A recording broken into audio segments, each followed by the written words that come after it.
Okay, we've got a mini Countryman in today for our water leak procedures. So just to show you, we have water in the driver's front footwell.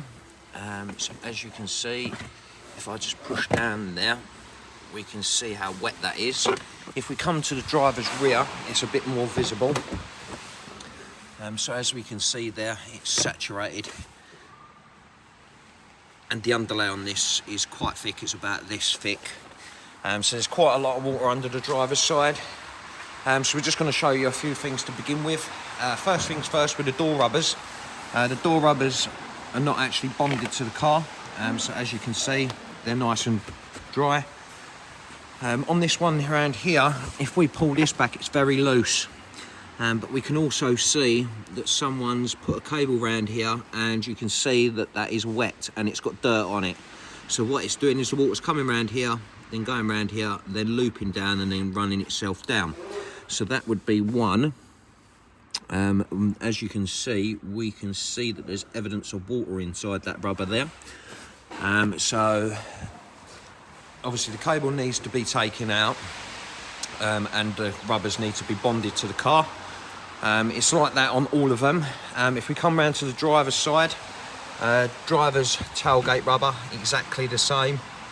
It's just loose, so that can cause water to obviously use that as a slide and come down.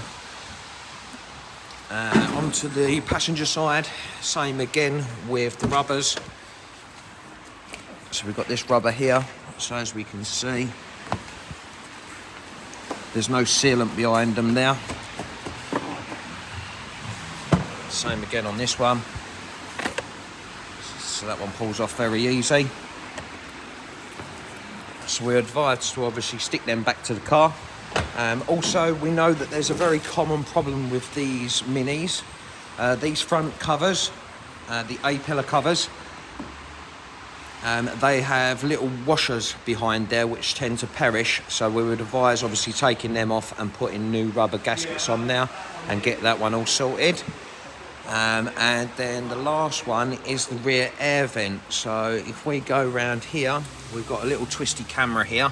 So if I turn this on a second, and then we want to go into this little hole down here,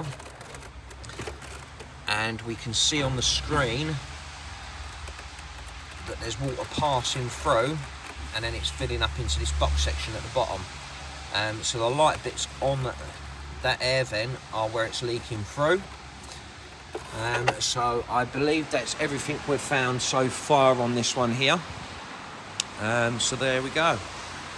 Obviously, to take the seat out and get it completely dry, the reason being is because obviously you can cause yourself electrical problems, you can smell like a mouldy smell, and also you can obviously get mould as well. So obviously we'll take the seat out, lift the carpet up, suck as much as we can out, and then we'll put our super drying machine in there as well. So there we go. I believe that's everything we've found on the Mini Countryman. For further details, just click the link down below.